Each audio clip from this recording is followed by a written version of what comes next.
안녕하세요. 평안하시기를 빕니다. 다 함께 기도하겠습니다. 우리를 사랑하시는 거룩하신 하나님, 세세토록 찬송과 영광과 존귀를 받으시기에 합당하신 우리 하나님, 우리를 죄악 가운데서 구원해 주시고 썩지 아니하고 새하지 아니하는 영광의 기업을 약속해 주시고 소망 가운데 악하고 음란한 이 세상 가운데 구별되고 의롭고 경건하게 살아갈 수 있도록 항상 말씀으로 우리를 양육하시고 거룩하신 주님의 몸된 교회 가운데 굳게 세워주심을 감사를 드립니다. 주님의 은혜로 우리를 구원하시고 우리에게 하나님의 거룩하신 뜻을 행하며 날마다 변화되어가는 주님의 성품을 닮아가는 그런 삶을 살기를 원하신 하나님,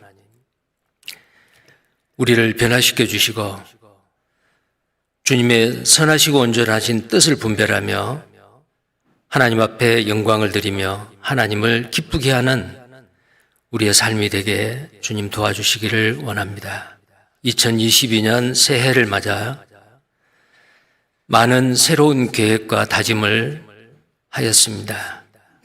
정말 금년 한 해 하나님 우리에게 허락하시는 시간 가운데 참으로 주님 앞에 섰을 때에 칭찬과 존귀를 받기에 합당한 우리 모두가 되기를 원합니다. 각 개인별로, 가정별로, 교회별로 계획한 그 모든 일들이 하나님의 선하신 뜻 가운데서 이루어지게 하시고 능치 못함이 없는 전능하신 그 하나님의 능력을 우리의 삶 가운데서 체험하며 사는, 그리고 날마다 죄악 가운데 있지만은 그 죄의 유혹과 악한 마귀의 시험과 세상을 이기며 십자가로 날마다 승리하는 우리가 되게 해 주옵소서.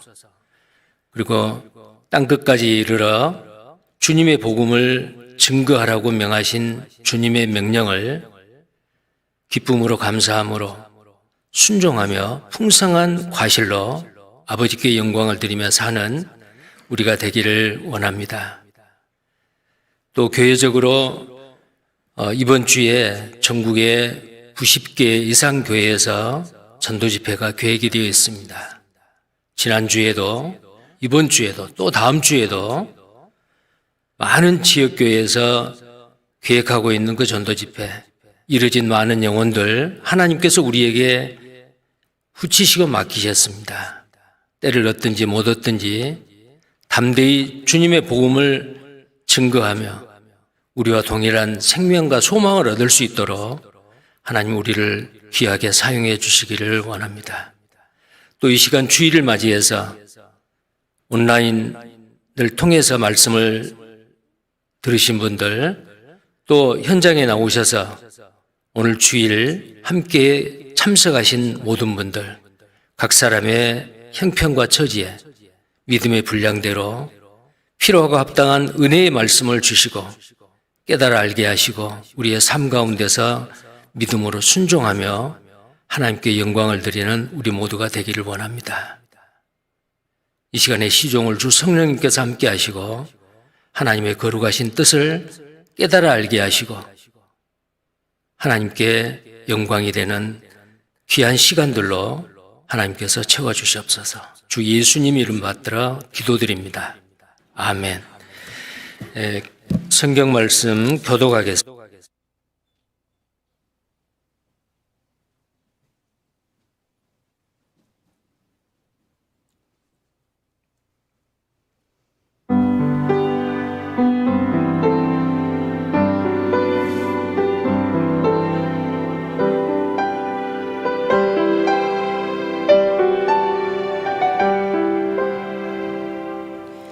주 안에 있는 나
네, 찬양 감사합니다.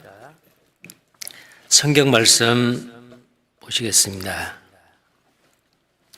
창세기 17장 말씀입니다.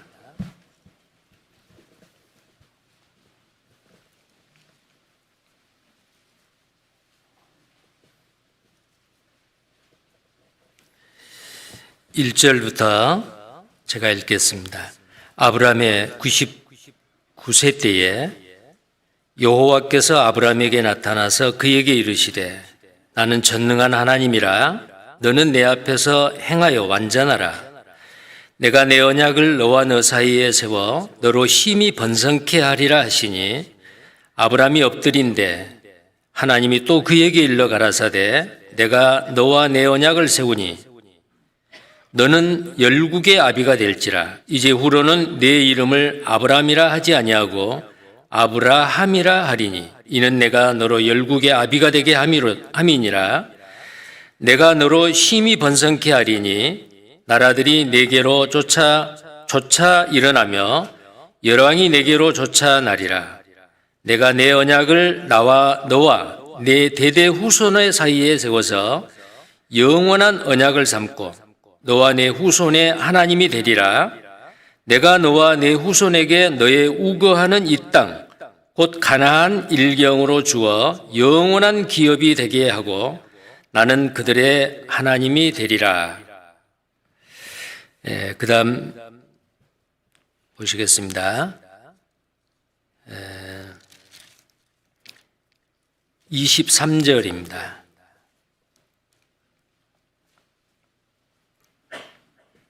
(23절부터입니다) 이에 아브라함이 하나님이 자기에게 말씀하신 대로 이날에 그 아들 이스마엘과 집에서 생장한 모든 자와 돈으로 산 모든 자 곧 아브라함의 집사람 중 모든 남자를 데려다가 그 양피를 베었으니 아브라함이 그 양피를 벤 때는 99세이었고 그 아들 이스마엘이 그 양피를 벤 때는 13세이었더라.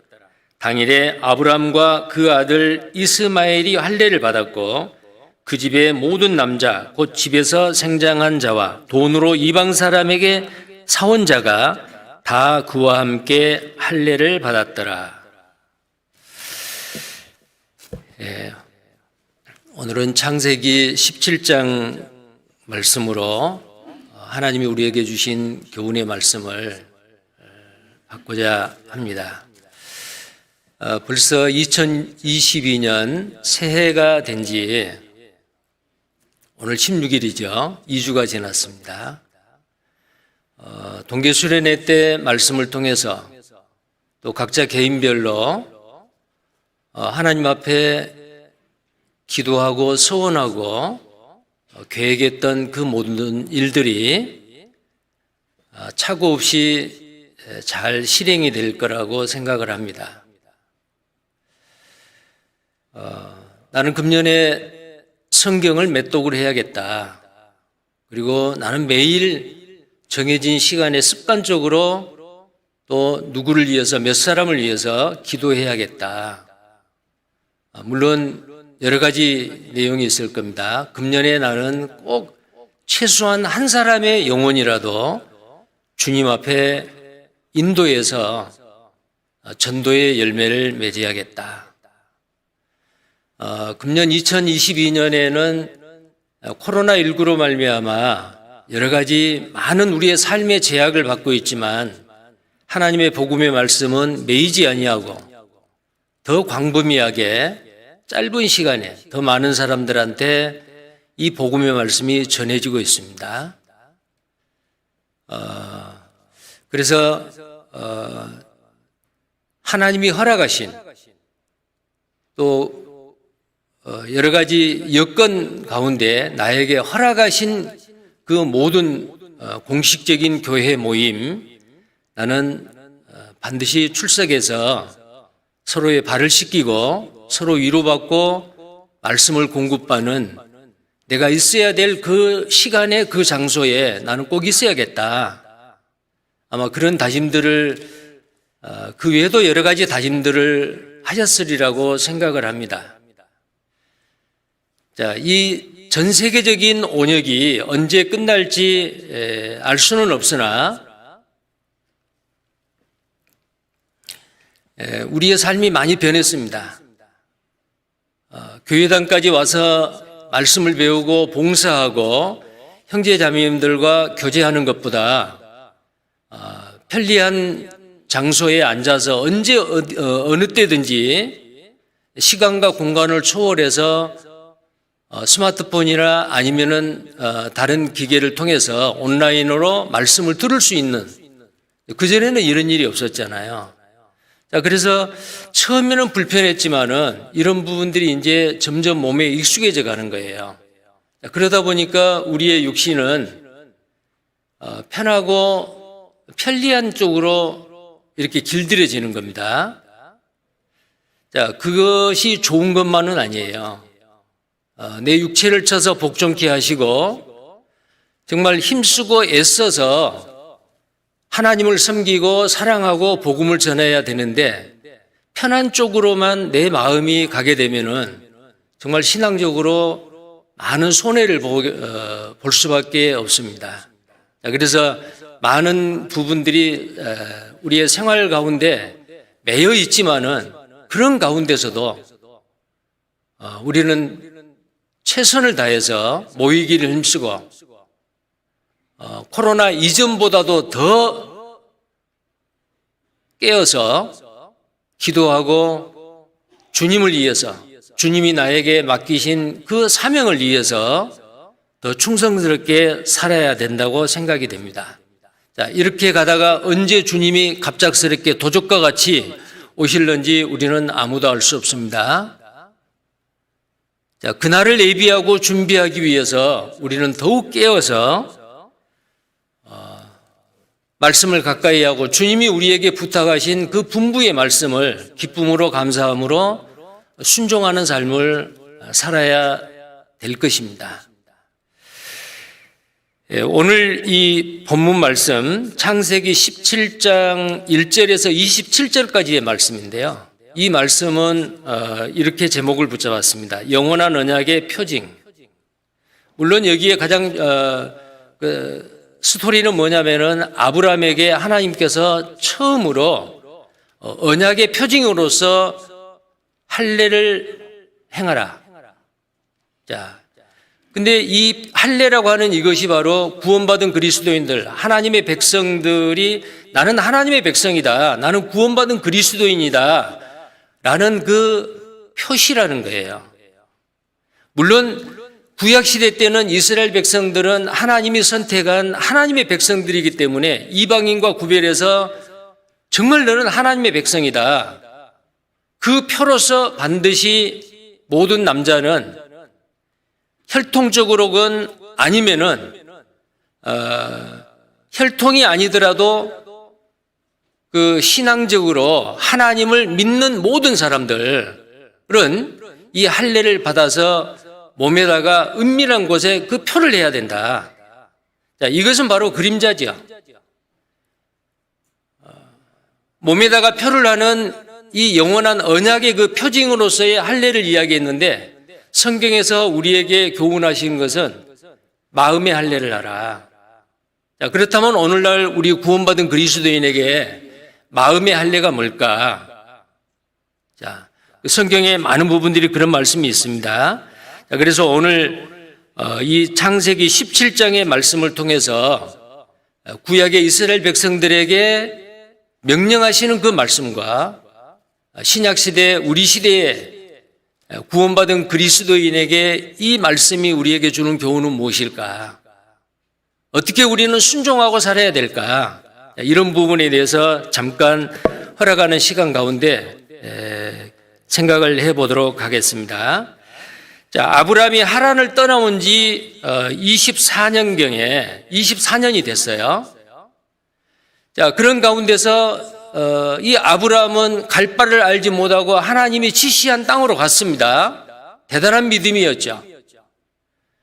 그는 우상을 숭배하는 아버지 데라 밑에서 그 우상을 섬기는 걸 배우고 함께 우상을 섬겼습니다. 그런데 우상을 섬기는 그 죄악 가운데 있는 그 자리에서 하나님은 아브라함을 불러서 믿음의 조상으로 삼으신 겁니다.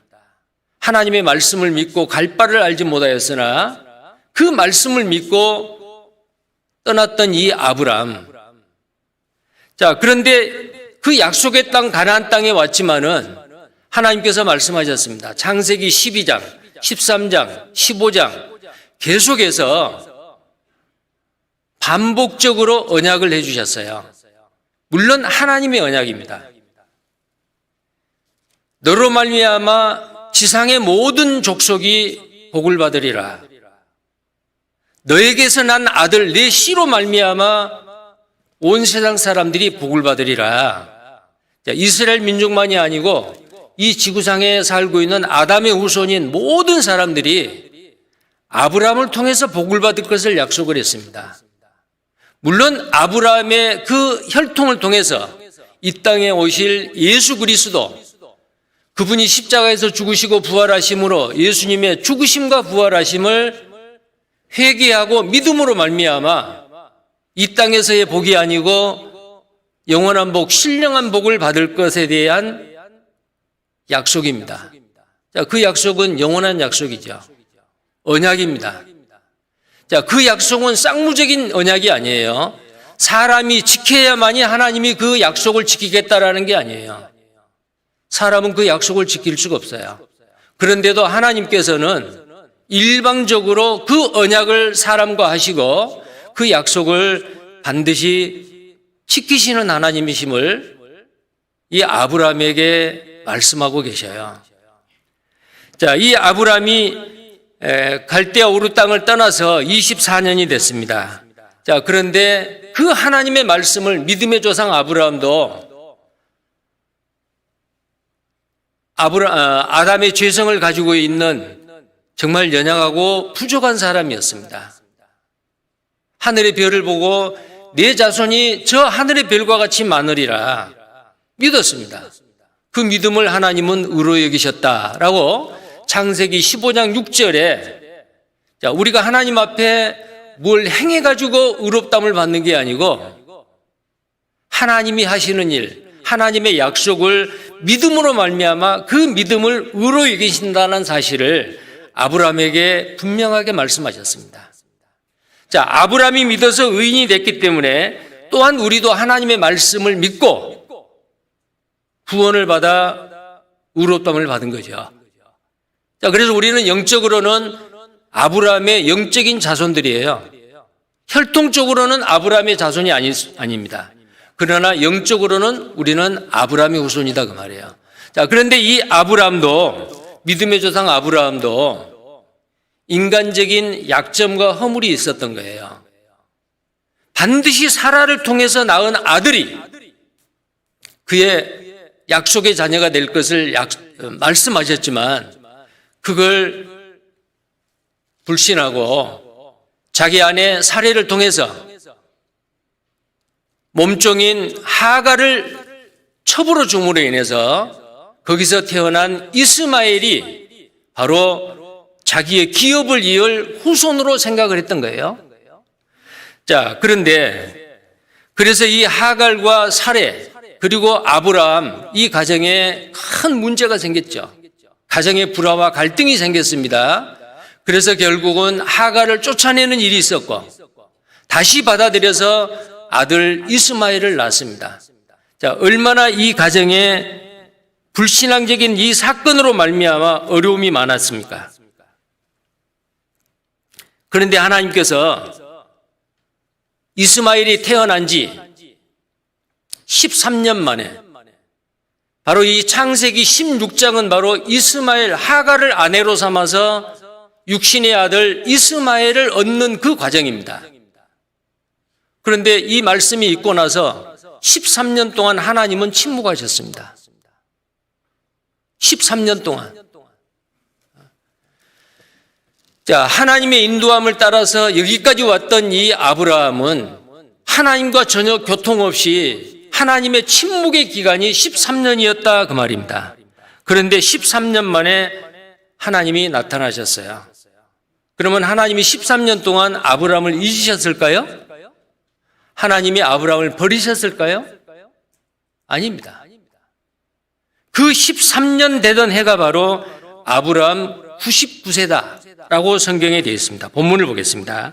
1절입니다.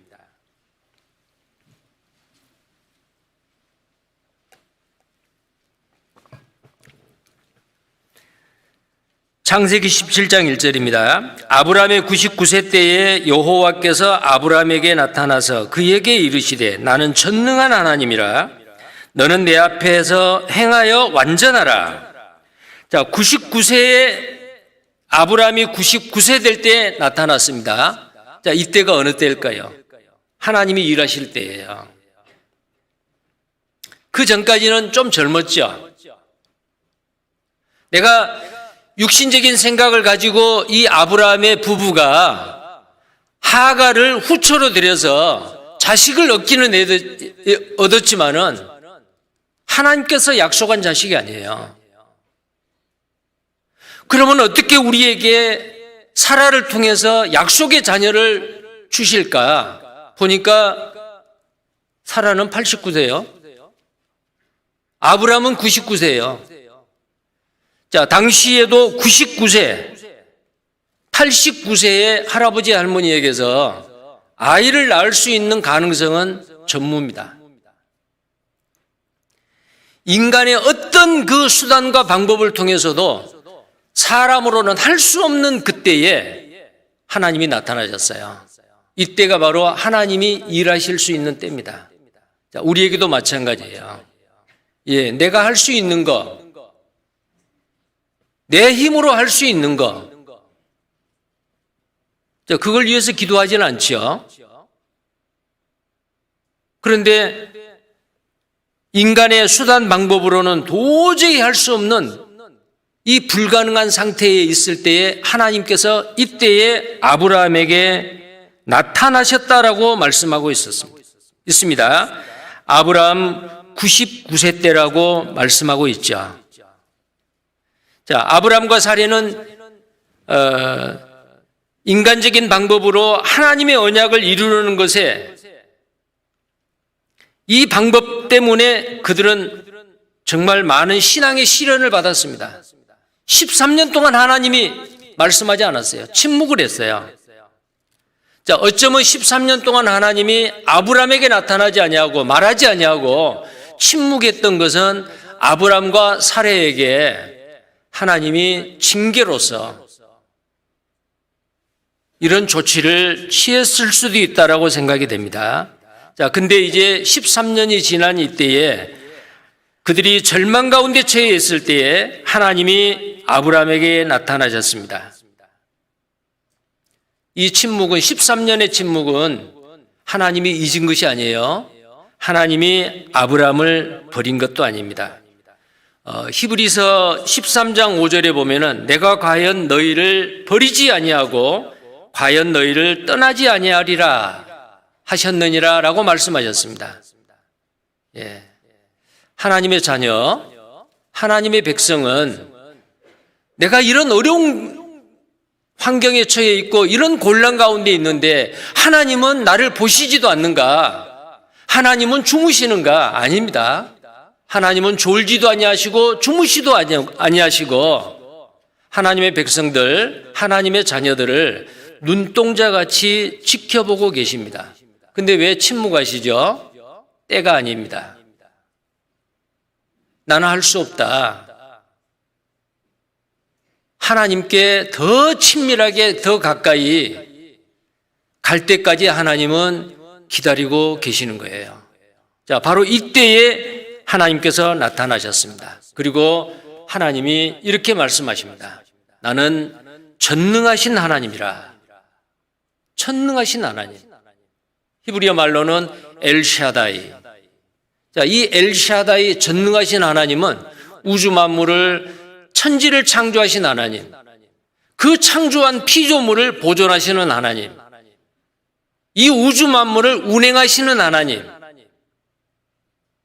그리고 생명을 탄생케 하신 하나님, 죽어있는 영혼을 살리시는 하나님, 지옥과 운명에 처해 있는 죄인을 사망에서 생명으로, 지옥에서 천국으로 옮길 수 있는 하나님, 이것은 사람이 할 수 없는 일이죠.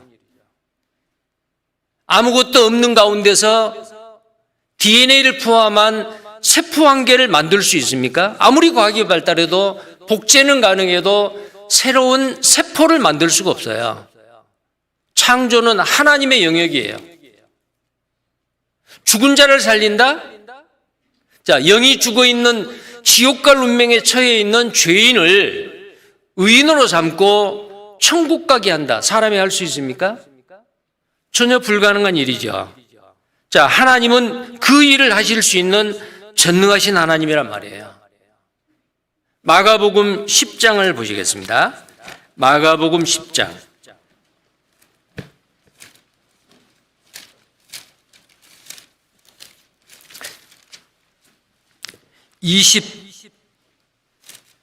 27절 말씀입니다. 마가복음 10장 27절입니다. 같이 읽겠습니다. 예수께서 저희를 보시며 가라사대 사람으로는 할 수 없으되 하나님으로는 그렇지 아니하니 하나님으로서는 다 하실 수 있느니라. 자, 사람이 할 수 있는 일도 많지요. 그러나 사람으로는 할 수 없는 일이 있다 그 말이요. 방금 말씀드린 창조, 그리고 이 우주 만물을 운행하시고 보존하시고 생명을 탄생케 하시는, 죽은 자를 살리는, 영혼을 구원받게 하는 이 일은 사람으로는 할 수 없죠. 자, 이 말씀을 왜 예수님이 하셨죠? 한 부자 청년이 예수님을 찾아왔어요. 내가 무슨 선한 일을 해야 영생을 얻습니까? 율법에 뭐하라고 되어 있느냐? 자, 율법을 쭉 이야기합니다. 가서 너도 이같이 행하라. 예, 어렸을 때도 다 했습니다. 너에게 부족한 것이 있다. 내 소유를 팔아서 가난한 자에게 주고 나를 좇으라. 근심하며 떠났다라고 되어 있어요. 마태복음 19장과 마가복음 10장에 그렇게 되어 있습니다. 떠났어요. 예수님이 제자들에게 말합니다. 부자가 천국 들어가기는 어렵다. 오히려 약대, 낙타가 바늘기로 들어가는 것이 더 쉽다. 부자가 천국 들어가기 거리 없다는 거예요. 제자들이 묻습니다. 그러면 누가 구원을 받을 수 있습니까? 제자들이 심히 놀라 서로 말합니다. 그런즉 누가 구원을 얻을 수 있는가? 그렇게 구원받기가 어렵다면 누가 구원받을 수 있는가? 자, 그때 예수님께서 대답하시는 거예요. 사람으로는 할 수 없으되 하나님으로서는 그렇지 아니하니. 뭘 할 수 없다는 거예요? 한 사람의 죽은 영혼이 살아나는 일, 구원받아 천국 가는 일, 이것은 사람으로는 할 수 없어요. 그러나 하나님으로서는 그렇지 않다. 하나님으로서는 다 하실 수 있느니라. 하나님은 전능한 하나님이에요. 올마이티 가시요, 엘샤다이요. 자, 모든 것을 다 하실 수 있는 그 하나님을 우리는 아버지로 모시고 삽니다. 천지 만물의 주제가 주인이신 하나님, 그분이 바로 우리 아버지입니다. 아버지는 부유하신 분이에요. 모든 것을 다 가지신 분이에요. 염려하지 마라, 걱정하지 마라. 내 아버지는 만유의 주제신이라. 그분은 모든 것을 다 할 수 있는 전능한 엘샤다이다. 근데 아브라함은 어땠습니까? 사레와 아브라함을 통해서 약속의 아들을 주실 것을 주셨는데 결혼한 지 그렇게 많은 세월이 지났는데도 아이가 없어요. 하나님의 약속을 들었는데도 그걸 잠깐 불신한 거예요. 그래서 하갈을 취해서 인간적인 방법으로 아들을 낳았던 거예요. 그리고 13년 동안 하나님은 침묵하셨어요. 이제 나타났습니다. 더 이상 기대할 수 없을 때 하나님이 아브라함에게 나타나셨습니다. 나는 전능하신 하나님이라. 그리고 이렇게 말합니다. 하나님 앞에서 행하여 완전하라. 하나님 앞에서예요. 자, 다시 창세기 17장을 보십니다. 보시겠습니다. 창세기 17장.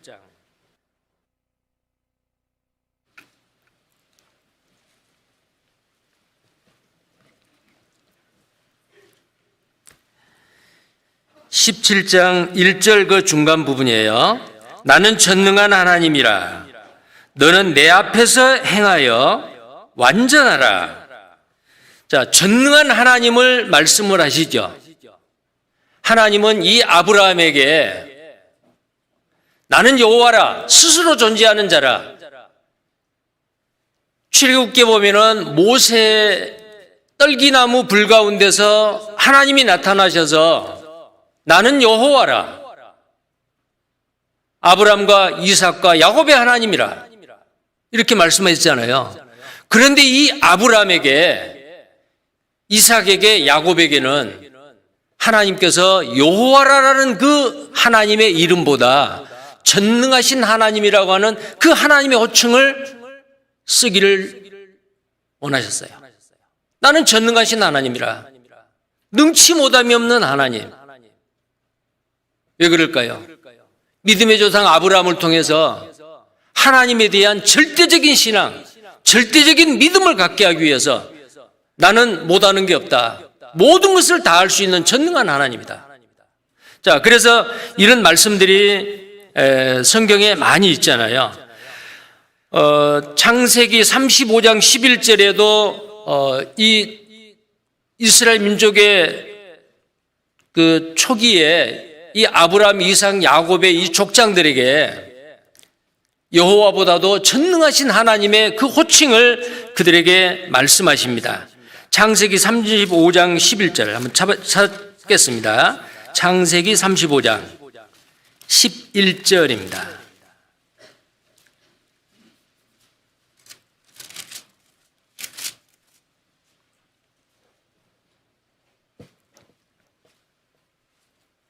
(11절입니다) 같이 읽겠습니다. 그에게 이르시되 나는 전능한 하나님이니라. 생육하며 번성하라. 국민과 많은 국민이 내게서 나고 왕들이 내 허리에서 나오리라. 자, 그 다음에요 28장입니다. 창세기 28장.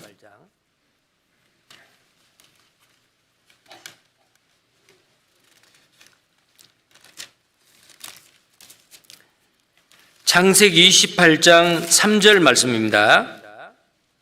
또 같이 읽겠습니다. 전능하신 하나님이 내게 복을 주어 너로 생육하고 번성케 하사 너로 여러 족속을 이루게 하시고. 자, 생육하고 번성한다. 생명의 탄생이죠. 이것은 사람이 흉내낼 수도 할 수도 없는 일이에요.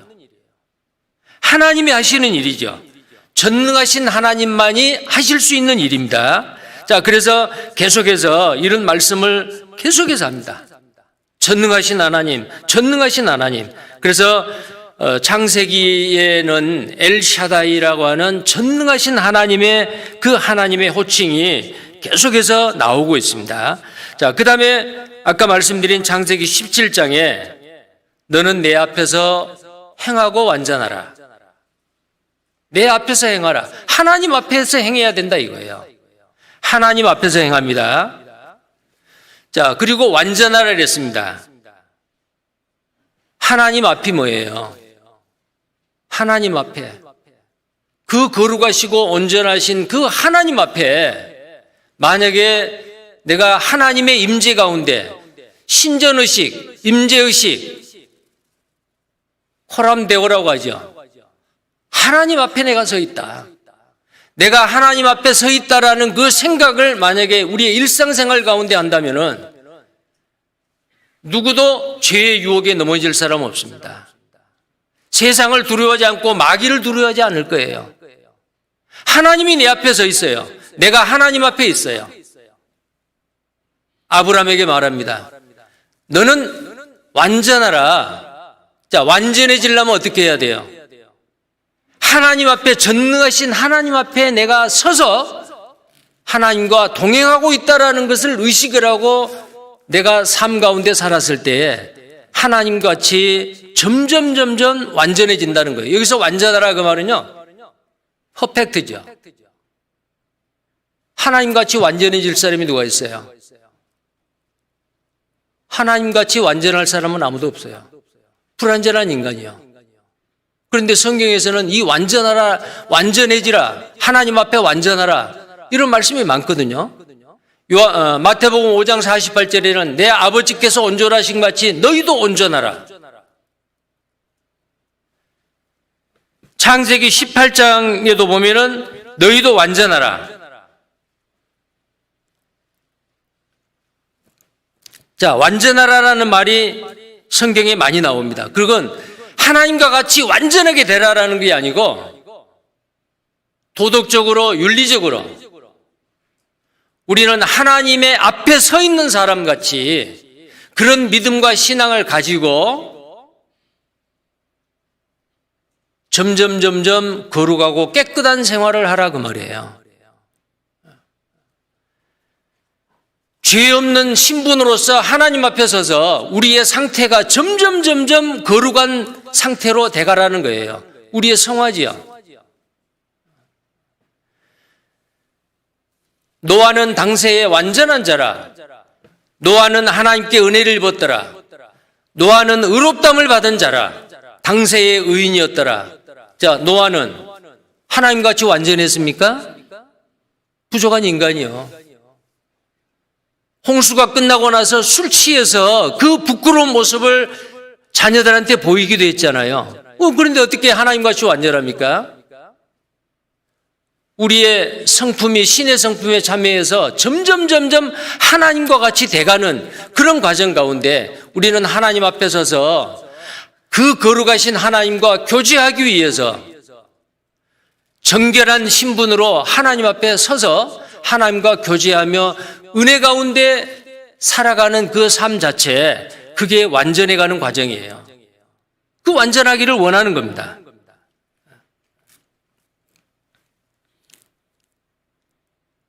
우리는 정말 하나님 앞에 완전한 자가 되어가는 그 과정에서 우리는 자신을 깨끗게 하고 내가 거룩하니 너희도 거룩할지어다. 자, 고린도후서 7장입니다. 하나님은 거룩하십니다. 고린도후서 7장입니다. 1절 말씀입니다. 그런즉 사랑하는 자들아, 이 약속을 가진 우리가 하나님을 두려워하는 가운데서 거룩함을 온전히 이루어 육과 영의 온갖 더러운 것에서 자신을 깨끗하게 하자. 왜 그럴까요? 내가 거룩하니 너희도 거룩할지어다. 자, 레위기서 11장에 보면은 내가 거룩하니 너희도 거룩할지어다. 19장에도 그렇고요. 많은 부분에 내가 거룩하니 너희도 거룩할지어다. 너희를 애굽에서 이끌어내서 출애굽에서 하는 이유가 바로 뭐냐면은 내가 너희 가운데 거하기 위함이라. 너희를 내 백성으로 삼기 위함이라. 하나님은 거룩하신 분이요.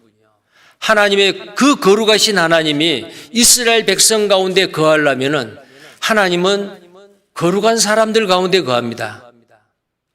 하나님이 쓰시는 사람은 깨끗한 그릇입니다. 하나님의 거룩하신 그 성품대로 우리도 거룩함을 입은 사람, 예수 그리스도의 피로 말미암아 정결케 된 사람, 거룩함을 입었죠. 자, 이제 구원받고 나서는 어떻게 살아야 돼요? 점점 우리는 거룩해져 가야 돼요. 단순간에 거룩해진 게 아니죠. 점점 성화되어 가다가 예수님 오시는 그날 주님의 몸과 같이 영광스러운 모습으로 변화돼서 그 앞에 서게 될 겁니다. 자, 이것을 바로 아브라함에게 말합니다. 완전하라. 완전하라. 자, 베드로전서 1장을 또 보시겠어요? 베드로전서 1장.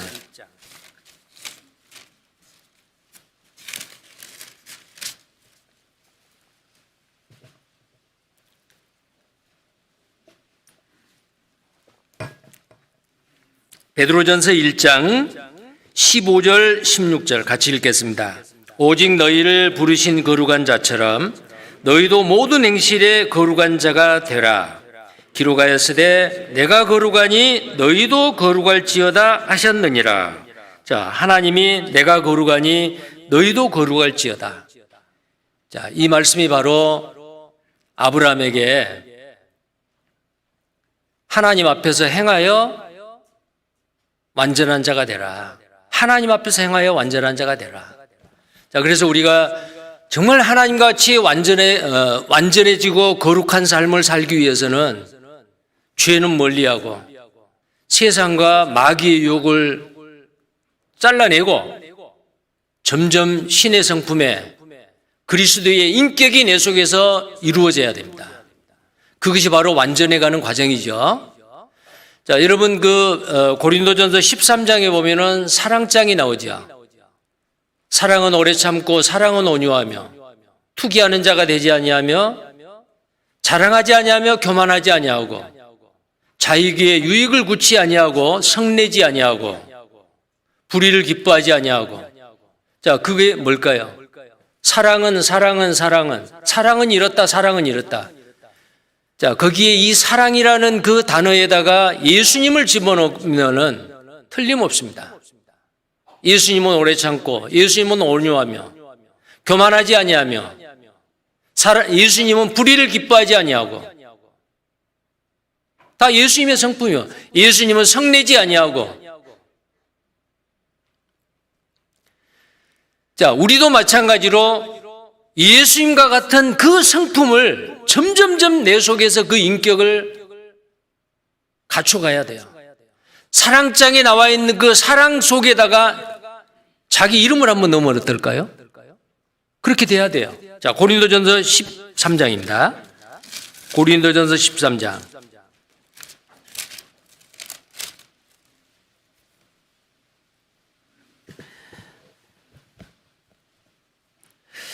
자, 사랑 속에다가 자기 이름을 넣으면 좋겠는데요. 시간이 좀 더 걸리니까 나라고 하겠습니다. 나는.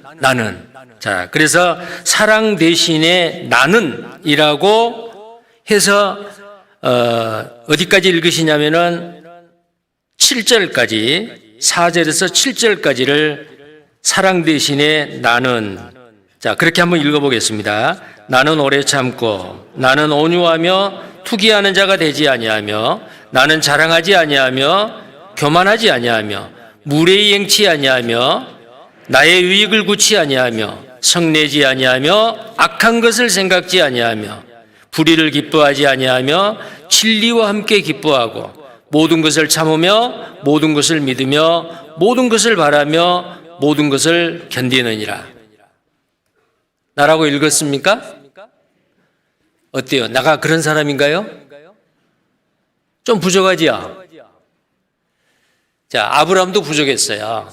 그래서 하나님은 너는 내 앞에 서서 행하여 완전하라. 자, 코람데오, 신전의식, 하나님의 임재함을 매 순간순간 인식하고 느끼고 나는 지금 하나님 앞에 서 계신다. 내 앞에 하나님이 계신다. 침 삼킬 동안도 놓지 아니하시고 나를 지켜보고 계시는 하나님. 많은 사람이 있을 때나 내 혼자 어디 은밀한 곳에 있을 때나 하나님이 하나님 앞에 나는 서 있다. 만약에 우리가 어떤 불순한 생각과 어떤 부끄러운 행동을 하고 있습니다.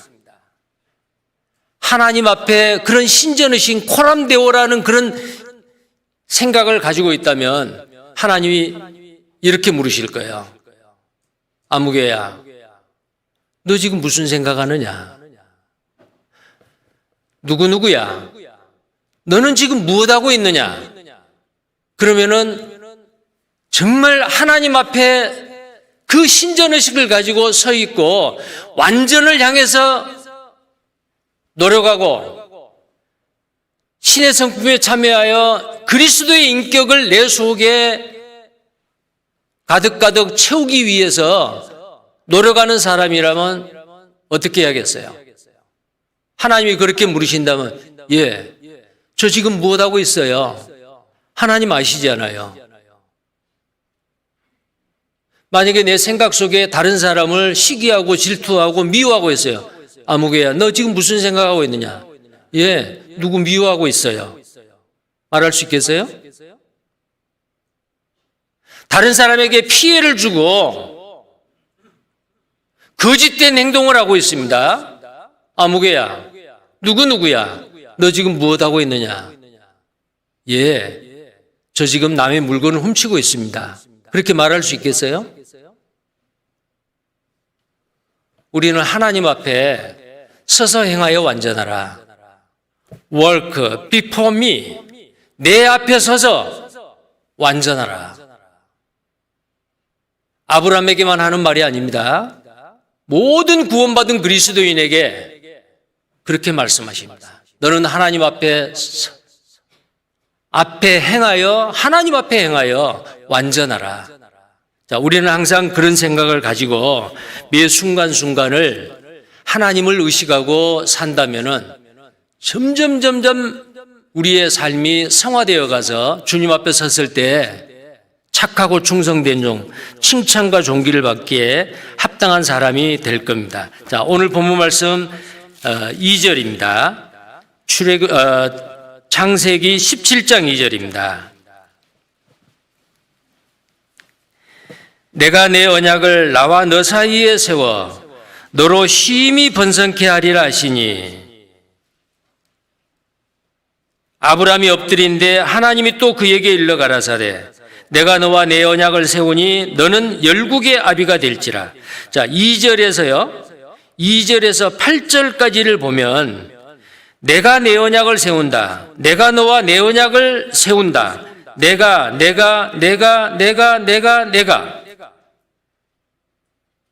2절, 4절, 5절, 6절, 7절, 8절 전부 다 내가예요. 내가 누구예요? 하나님이세요. 아브라함과 언약을 세우시는 하나님께서 내 언약이다 이건. 그 언약은 아브라함이 지킨 게 아니에요. 언약을 세우고 그 언약을 지킬 수 있는 분은 하나님이세요. 인간의 방법으로는 어떤 노력을 해도 이루어질 수 없는 그 일을 내가 이루겠다. 어떻게 100살 된 할아버지가 아들을 낳습니까? 하나님이 하시는 거예요. 그래서 전능하신 하나님이에요.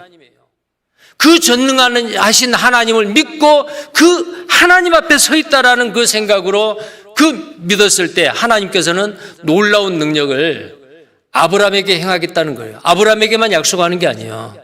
우리에게도 마찬가지예요. 어제나 오늘이나 동일하신 하나님, 아브라함에게만 전능하신 하나님이 아닙니다. 나에게도 우리에게도 전능하신 하나님이에요. 우리에게 약속한 것이 얼마나 많아요. 아브라함에게는 하나님이 직접 나타나서 말씀을 해주셨어요. 근데 우리에게는 그 말씀이 기록된 성경으로 우리는 그 말씀을 약속을 다 가지고 있어요. 우리에게 얼마나 많은 언약을 해주셨습니까? 그 언약은 내가 못 지켜도 하나님이 지켜주시는 거예요. 누구든지 믿는 자는 멸망치 않고 영생을 얻게 하라 하심이라. 믿었어요. 내가 영원한 생명을 얻고 천국 가는 거, 그 약속은 하나님이 지켜주셔요. 그 영원한 언약이에요. 그 영원한 언약의 징표가 뭐냐? 구약시대 때는 할례라고 말이에요. 자, 계속 봅니다. 여기에 보니까 2절에 내가 내 언약을 나와 너 사이에 세워 너로 심히 번성케 하리라 하시니라. 심히 번성케 한다. 여기는 두 가지 뜻이 있습니다. 혈통적으로 아브라함의 후손들, 그 이스라엘 백성들이에요. 이 지구상에 이스라엘 민족이 있죠. 물론 이스라엘 후손, 이스마엘의 후손인 아람 민족도 아브라함의 후손이요. 너의 후손을 번성케 하리라. 그뿐만이 아니죠. 영적인 아브라함의 자손이 있습니다. 인류 역사 이래에 얼마나 많은 사람이 예수님을 믿고 회개하고 구원받아서 천국 갈 백성이 됐어요. 그들도 아브라함의 후손이에요. 번성하라 그랬죠. 창세기 1장 28절에 보면은 생육하고 번성하라, 땅에 충만하라, 다스리라 약속하셨습니다. 그것도 약속입니다.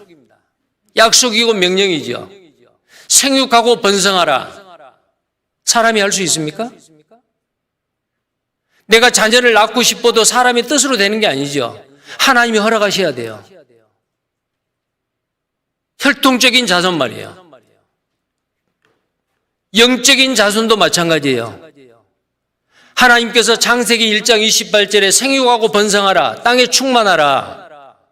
그런데 이 땅에 많은 사람들이 태어나서 왔다가 가는데 천국 갈 백성은 없다. 하나님이 그게 목적이 아니죠. 아브라함의 영적인 후손으로 천국 갈 하나님의 자녀로 번성하고 출생하기를 원하는 겁니다. 자, 그 일을 우리를 통해서 하는 겁니다. 자, 또 계속 보겠습니다. 6절입니다.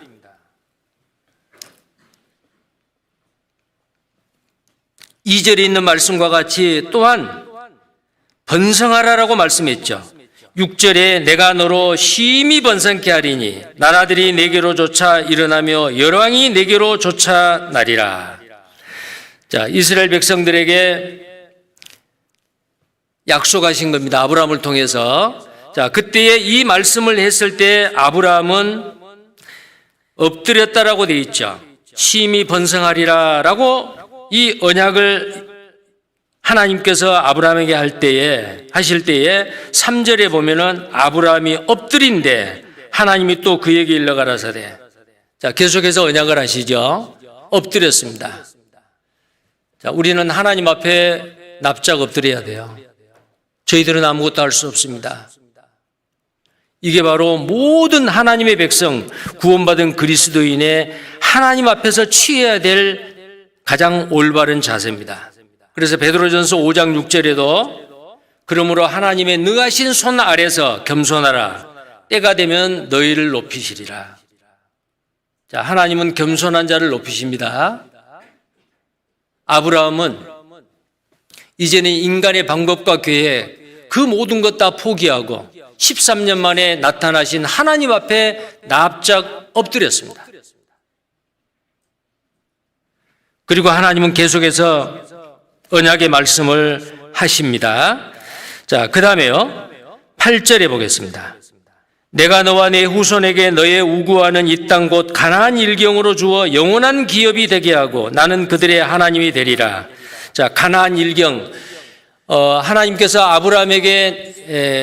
아브라함에게 중복되게 반복해서 언약을 하시는 이유는 이 언약을 자꾸 갱신하죠. 창세기 12장, 창세기 13장, 창세기 15장, 창세기 17장에서 내가 주는 땅에 이 땅을 너의 후손에게 주리라. 그 땅이 가나안 땅이요. 너의 후손이 번성케 되리라. 바다의 모래같이 하늘의 별과 같이 많아지리라. 혈통적으로 육신적으로 이 땅에서 눈에 보이는 이 땅, 가나안 땅이죠. 그러나 이 가나안 땅은 어디예요? 영적으로 천국입니다. 신령한 곳, 구원받은 그리스도인에게는 많은 구원받은 그리스도인을 우리에게 약속하고 그리고 영원한 천국을 우리에게 언약으로 약속을 하셨습니다. 이 언약이 바로 뭐예요? 영원한 언약이에요. 자, 이 영원한 언약에 대한 그 표징이 바로 뭐냐면 할례다라고 말씀을 드릴 수 있습니다. 9절을 보겠습니다. 9절. 하나님이 또 아브라함에게 이르시되 그런즉 너는 내 언약을 지키고 내 후손도 되도록 지키라. 너희 중 남자는 다 할례를 받으라. 이것이 나와 너희와 너희 후손 사이에 지킬 내 언약이니라. 너희는 양피를 베어라. 이것이 나와 너희 사이에 언약의 표징이니라. 자, 이 이스라엘 백성들에게 이제 하나님께서 이 할례를 명령을 하셨어요. 아브라함에게 할례를 명령합니다. 그리고 이것은 바로 영원한 언약의 표징이다. 언약의 표징이 곧 할례다라는 거예요.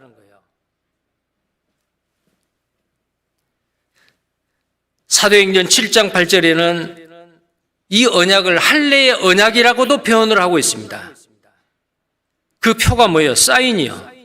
그런데 우리에게는 이것을 뭐라고 하겠습니까? 마음의 할례를 받으라. 자, 구약시대 때 이스라엘 백성들이 할례를 받습니다. 이것은 이방인과 다르고 구별되는 하나님의 백성이다라는 하나의 표식이죠. 그래서 이스라엘 백성 중에서 이 할례를 받지 아니하면은 끊어져요. 망해요. 그러면 할례를 받음으로 이스라엘 백성이 하나님의 백성이 되느냐? 아니에요. 하나님의 백성이라는 그 약속이 있었고 그 약속을 믿음으로 말미암아 그것을 이제 밖으로 나타내는 표식이 바로 할례다 그 말이에요. 그러면 신약 시대, 우리 시대 또 할례를 받아야 되느냐? 그렇지 않습니다. 할례나 무할례나 아무 효력이 없다. 이제 신약 시대에 와서는 물론 예수님도 할례를 받으셨죠. 그러나 신약 시대에 와서는 이것은 하나의 그림자이기 때문에 할례나 무할례가 우리에게는 아무 효력이 없는 거예요. 그러면 마음의 할례를 받아야 되는데 이스라엘 백성들에게 이 표식으로서 할례를 받으라고 하는 것은 마음의 할례가 더 중요한 거죠. 마음의 할례입니다. 신명기 10장 16절입니다. 신명기 10장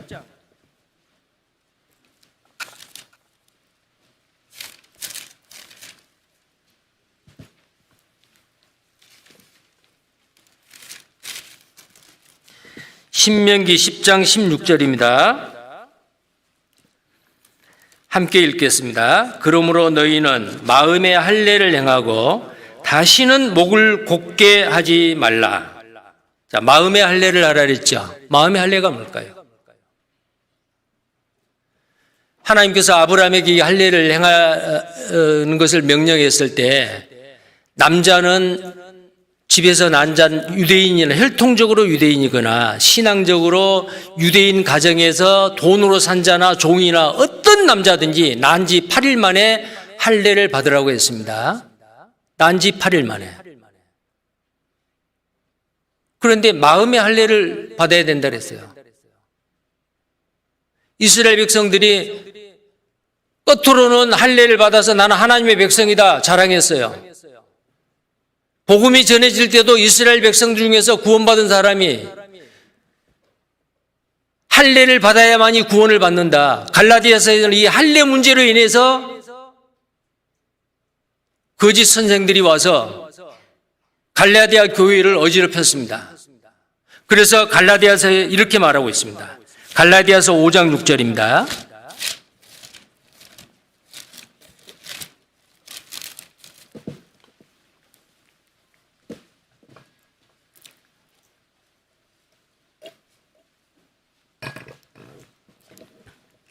갈라디아서 5장 6절입니다. 자, 함께 읽겠습니다. 그리스도 예수 안에서는 할례나 무할례가 효력이 없되 사랑으로서 역사하는 믿음뿐이니라.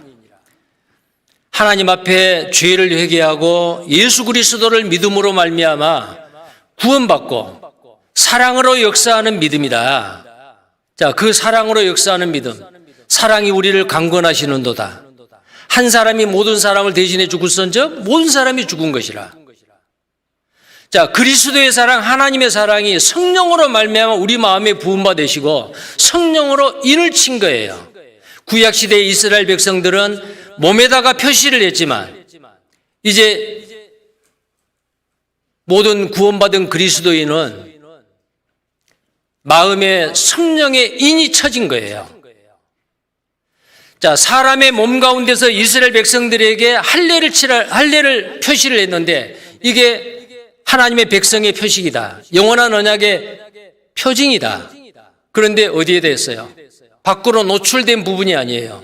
은밀한 부분에, 숨겨져 있는 몸 어떤 은밀한 부분에, 그리고 아름답지 않는 한 지체를 잘라내는 거예요. 그런데 놀랍게도 아름답지 않는 그 지체를 통해서 하나님께서는 어때요? 하나님의 선하신 뜻을 이루신 겁니다. 그게 바로 이 할례인데요. 이제는 구원받은 그리스도인은 할례를 행할 필요는 없어요. 그러나 마음의 할례를 해야 돼요. 그게 아까 에레미야 4장 4절에 있는 마음의 할례이죠. 할례나 무할례나 그게 효력이 없어요. 할례를 받았느냐 안 받았느냐 그게 문제가 아니에요. 사랑으로 역사하는 믿음이니라. 믿음으로 말미암아 구원받아 성령의 인을 친 사람은 마음의 할례를 받은 거예요. 근데 이 유대인들은 어때요?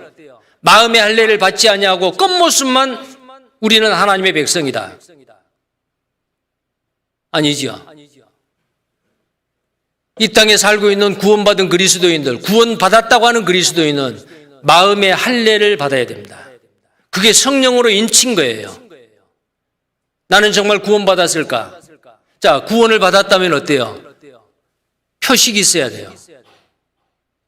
이스라엘 백성이 하나님의 백성이라는 표식이 할례인과 마찬가지로 구원받은 그리스도인의 나는 구원을 받은 사람이다. 밖으로 드러나는 표식이 있어야 한단 말이에요. 신약 시대에는 그게 침례예요. 할례를 받아서 하나님의 백성이 된 게 아니고 하나님의 백성이기 때문에 그 표를 몸에다가 하는 거예요. 구원을 우리는 침례를 받아서 구원받은 게 아니에요. 구원을 받았기 때문에 다른 사람에게 나는 구원받은 그리스도인입니다. 나는 주님이 십자가에 죽었을 때 나의 옛사람도 십자가에서 못 박혀 죽었습니다. 이제는 내가 사는 것이 아니요 내 안에 그리스도께서 사시는데 나를 죽이고 날마다 죽이고 나를 날마다 쳐서 복종시키고 이제는 내 속에 주님이 인쳐진 성령님이 내 속의 주인이 돼서 나를 통해서 주님이 사십니다. 이제 나는 나를 위해서 살지 않겠습니다. 세상을 대하여 십자가에 나는 못 박혔습니다. 내 안에 계신 주님이 나를 통해 사십니다. 모든 것을 인정을 하고 나는 날마다 죽었다. 여기라 그랬죠. 자, 그 삶이 구원받은 그리스도인의 삶이요. 자, 그렇다면은 내가 참으로 성령으로 인침을 받고 하나님의 자녀가 됐다는 그 표징이 뭐예요? 신약 시대의 그 표징은 이제 침례라는 거예요. 물론 침례는 받았는데 구원 안 받고 침례 받은 사람도 있겠죠. 구원받은 그리스도인은 반드시 침례를 받아야 돼요. 자, 그것뿐만이 아니죠. 내가 구원을 받았다라는 그 표징, 하나님의 백성이라는 그 외적으로 나타나는 그 표시가 뭐냐? 많이 있습니다. 구원받지 못한 영혼을 보면 불쌍히 여기는 마음이 있어요. 영혼을 사랑하는 마음이 있어요. 생활 가운데서 내 뜻이 아니고 하나님의 뜻이 이루어지기를 원해요. 나의 영광을 나를 나타내고 나를 높이는 게 아니고 주님의 영광, 주님을 높이는 삶이요. 근데 구원을 받은 사람이 온통 자기를 위해서 주님을 위하는 삶이 아니고 나를 위한 삶이라면 그 사람의 하나님의 백성이라는 표식이 뭐가 있어요? 없지요. 첫 번째 그리스도인이라는 표식은 침례고 이제 그 다음에 나를 통해서 내 삶을 통해서 이제 그리스도인이라는 표징이 나타나야 됩니다.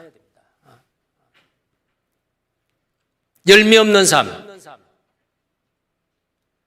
주님을 가까이 하지 않고 세상을 가까이 하고 이 세상의 부귀영화에 마음을 두고 있는 사람, 그리스도인이라는 표식이 아니죠.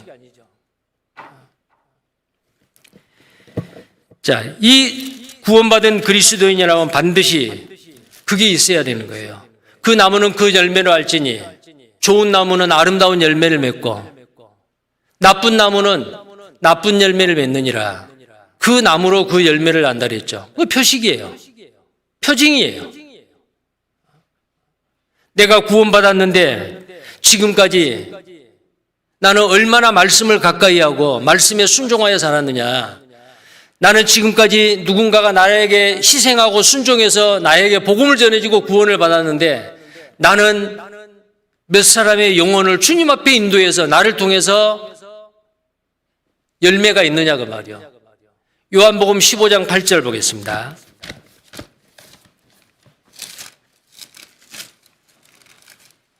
요한복음 15장 8절.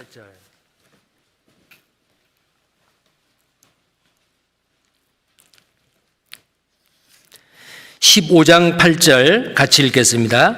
너희가 과실을 많이 맺으면 내 아버지께서 영광을 받으실 것이요 너희가 내 제자가 되리라. 과실을 많이 맺으면 내 제자가 되리라. 구원받은 그리스도인은 누구든지 구원받는 순간부터 주님의 제자가 돼요.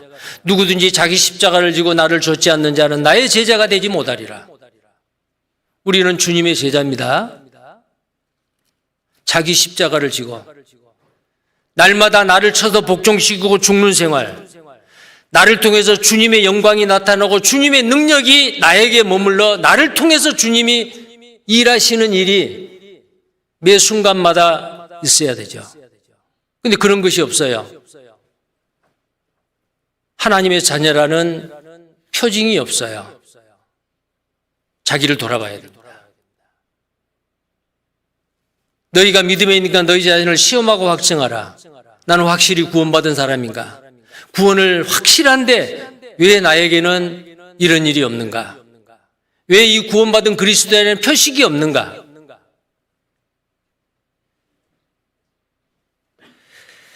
자신을 돌아보고 정말 금년 한 해는 구원받은 그리스도인으로서 하나님의 자녀로서의 표징이 내 삶 가운데서 나타나서 다른 사람이 볼 수 있도록 그렇게 하셔야 될 겁니다. 할례를 받으라고 명령을 받은 이 아브라함은 멈추지 않았습니다. 망설이지 않았습니다. 왜요? 정말 놀라운 일입니다. 오늘 본문 말씀에 보면은 할례를 받을 때 아브라함의 나이가 99세예요. 이삭이 태어나기 전 1년 전입니다. 99세 할아버지가 그 나이에 할례를 받았어요. 자, 그 할례를 받을 때에 굉장한 아픔이 있습니다. 근데 그 아픔을 참고 먼저 자기가 한 거예요.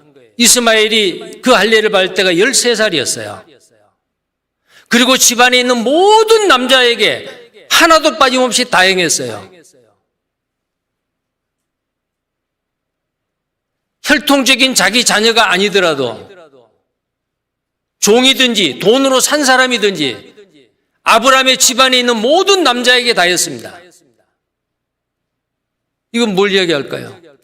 아마 거기에 아브라함이 할례를 받으라고 했을 때에 아파서 두려워하고 쫓겨다니고 그런 사람이 있었을지도 몰라요. 그러나 그 할례를 하는 그것은 내 집에 살고 있는 모든 사람은 전부 다 하나님을 믿는 신앙을 가진 하나님의 사람들이다.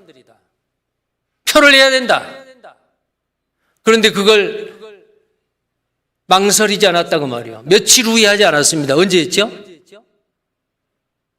전능하신 하나님이 나타나서 이 명령을 할 때 바로 그날에 당일에 하셨어요.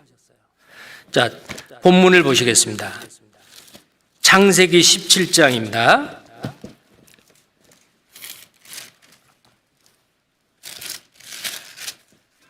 창세기 17장 23절이에요.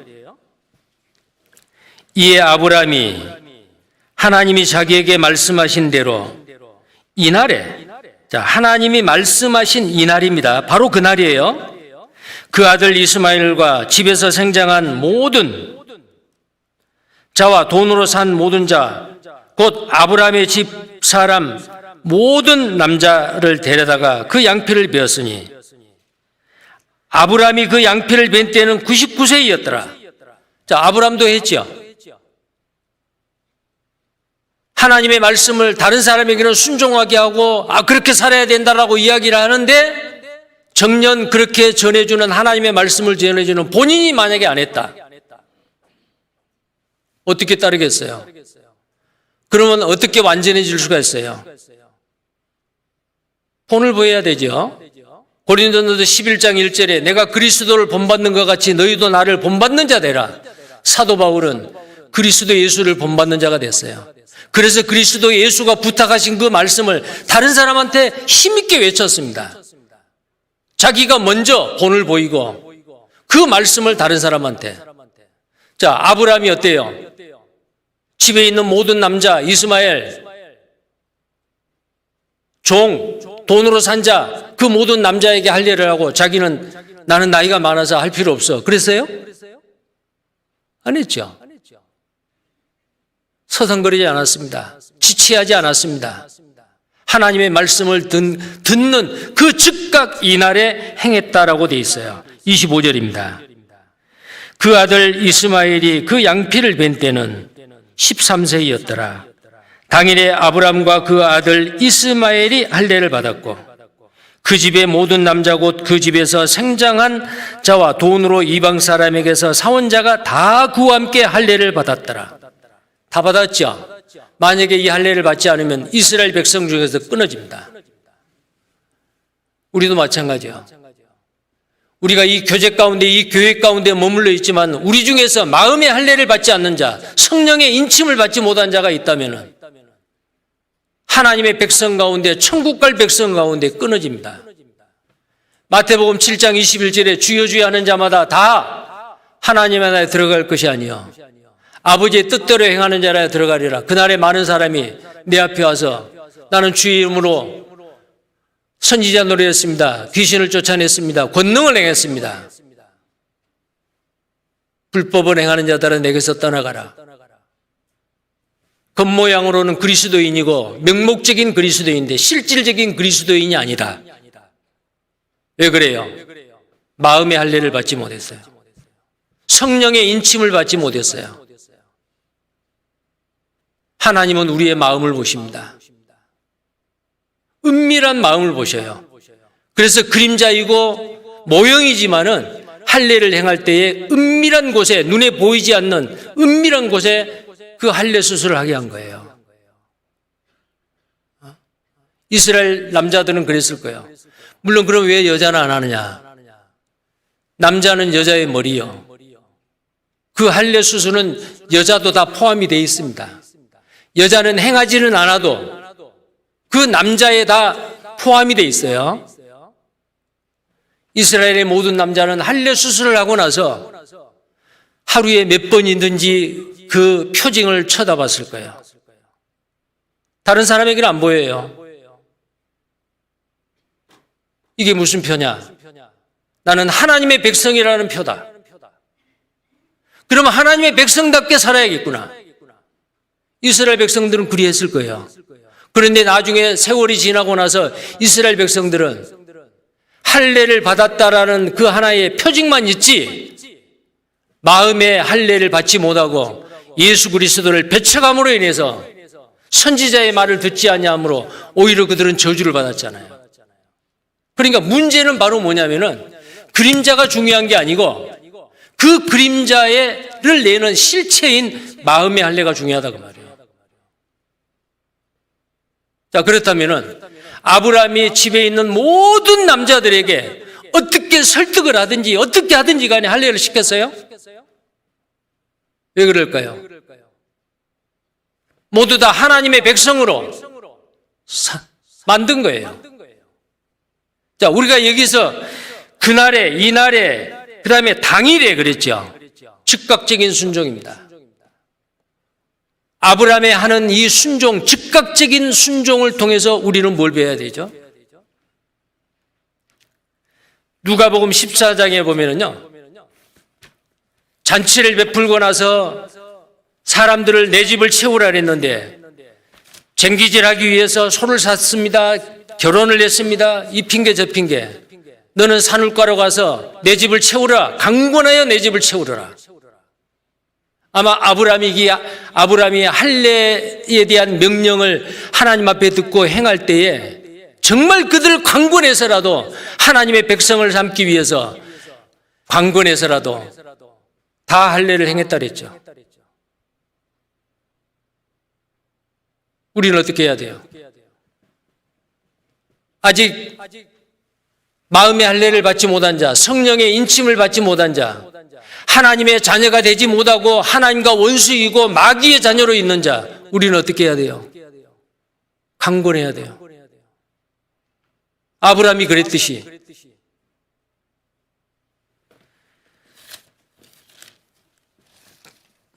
누가복음 14장입니다.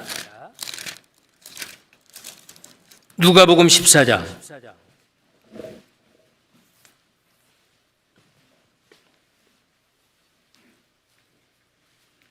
22절부터 보겠습니다. 누가복음 14장 22절, 23절 함께 읽겠습니다. 종이 가로되 주인이여 명하신 대로 하였으되 오히려 자리가 있나이다. 주인이 종에게 이르되 길과 산울가로 나가서 사람을 강권하여 데려다가 내 집을 채우라. 강권하여 데려다가 내 집을 채우라. 자, 일주일 후에 다음 주부터 서울중앙교회 성경 강연회죠. 금년 들어 처음 있는 이제 대전도 집회입니다. 어떻게 해야 돼요? 아브라함이 집에 있는 모든 남자들을 강권해서 할례를 다 행했듯이 하나님의 자녀로 삼았듯이 우리도 강권하여 이 집을 채워서 많은 사람이 하나님과 상관없이 살고 있는 사람들을 마음의 할례를 받도록 성령의 인을 받도록 해야 되지 않겠어요? 강권해서 사람의 육신을 가지고 있는 사람은 아담의 속성을 가지고 있기 때문에 스스로 자원해서 하나님 앞에 나올 사람이 없어요. 하나님을 등지고 어머니 뱃속에서부터 모태에서부터 멀어졌고 나면서부터 곁길로 가는 게 사람입니다. 그런 사람에게 하나님께 대해 무관심하는 사람을 어떻게 하든지 강권해서 하나님의 말씀을 듣게 하면은 나중에 구원받고 나서 어때요? 그때에 만약에 몇 번 구원하다가 포기해버렸다라면은 나는 구원받지 못했을 건데 천국에 가면 아마 그럴 거예요. 많은 사람이 와가지고 형제님 자매님 그때 형제님이 나를 그렇게 말씀 듣도록 강권해서 내가 그때 말씀 듣고 구원받아 이곳에 도저히 올 수 없는 사람인데 천국에 와 있네요. 고맙습니다. 그렇게 말하겠죠. 근데 어떤 사람은 천국에 갔는데 누구도 와서 고맙단 말, 인사말 한마디 없어요. 왜 그래요? 내 혼자 구원받고 누군가 희생과 헌신을 통해서 순종을 통해서 나에게 복음을 전해줬는데 나는 다른 사람한테 전해주지 못했어. 그러면 안 되죠? 우리의 전생에는 주님 앞에 섰을 때 총체적으로 평가를 받습니다. 고린도후서 5장 10절에 누구든지 그리스도의 심판대 앞에 선악간에 각각 행한 대로 따라 받으려 함이라. 선악간에요. 그리스도의 심판대입니다. 그 그리스도의 심판대는 천국 가고 지옥 가는 심판이 아니에요. 원어에는 배마라고 되어 있습니다. 그 배마가 뭐예요? 시상대예요. 예를 들어서 올림픽 경기를 하고 마라톤 경기를 하고 여기에 월계관이 있고 상이 있고 이제 마지막 승리자에게 상을 주는 시상대가 바로 그 배마 심판대예요. 우리가 구원받고 언젠가 주님 앞에 서게 되는데 그리스도의 심판대, 그리스도의 시상대 앞에 서야 됩니다. 구원받고 난 이후에 내가 어떻게 살았느냐, 얼마나 많은 영혼을 주님 앞에 인도했느냐, 강권했느냐. 너희는 가서 강권하여 내 집을 채우라.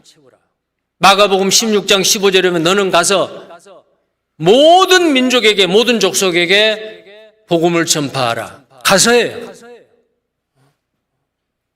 우리가 이 일을 해야 되지 않겠어요? 할례를 받았다. 성령의 인을 받았다.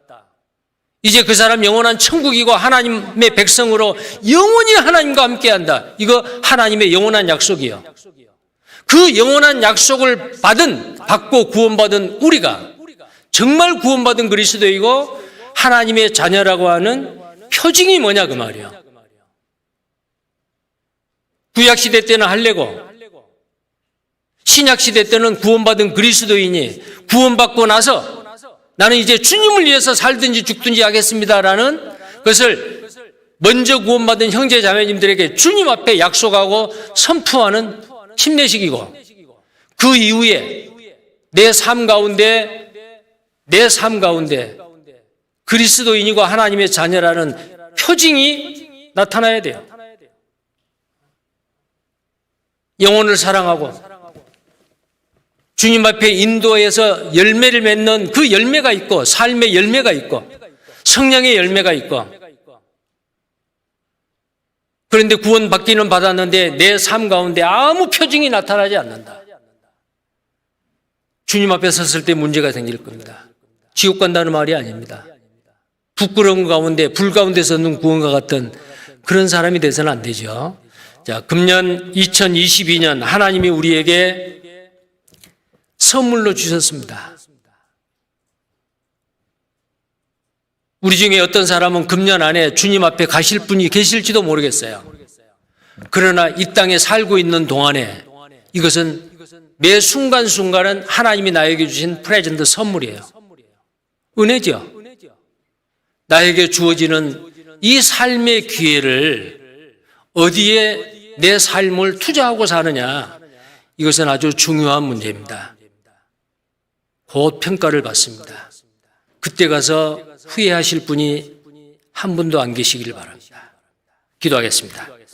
우리를 사랑하시는 거룩하시고 자비로우신 하나님, 우리를 죄악 가운데서 구원해 주시고 같은 믿음과 소망 가운데 서로 피차 뜨겁게 거짓없이 사랑하며 몸된 교회 가운데서 주님의 선하신 일을 연합해서 함께 할 수 있도록 우리에게 기회를 주신 것 감사를 드립니다. 구약 시대 때 믿음의 조상인 아브라함에게 언약의 표징으로서 할례를 행하게 하셨습니다. 이제 우리는 그 구약 시대에 할례를 할 필요는 없지만 이제 구원받은 그리스도인으로서 주님을 위해서 살든지 죽든지 무엇이든지 주님의 영광을 위해서 하겠습니다. 나는 죽었습니다. 이제 살았습니다. 라는 표로서 구원받은 그리스도인의 침례를 명하시고 또 그 침례를 받았습니다. 그리고 우리의 삶 가운데서 나는 하나님의 자녀이고 구원받은 그리스도인이라는 그 표징이 내 삶 가운데서 나타나게 해주시고, 우리 중에 모든 사람이 주님 앞에 섰을 때에 칭찬과 존귀와 영광을 받고 착하고 충성된 종이라는 총체적인 평가를 받는 우리가 되게 해주시기를 원합니다. 한 주 후부터 있을 서울중앙교회 대전도 집회, 많은 영혼들이 주님 앞에 인도되어 구원을 받아 하나님께 영광이 되고 우리에게 큰 기쁨과 위로가 되는 귀한 집회가 될 수 있도록 하나님께서 도와주시고 인도해 주시옵소서. 주 예수님 이름 받들어 기도드리옵나이다. 아멘.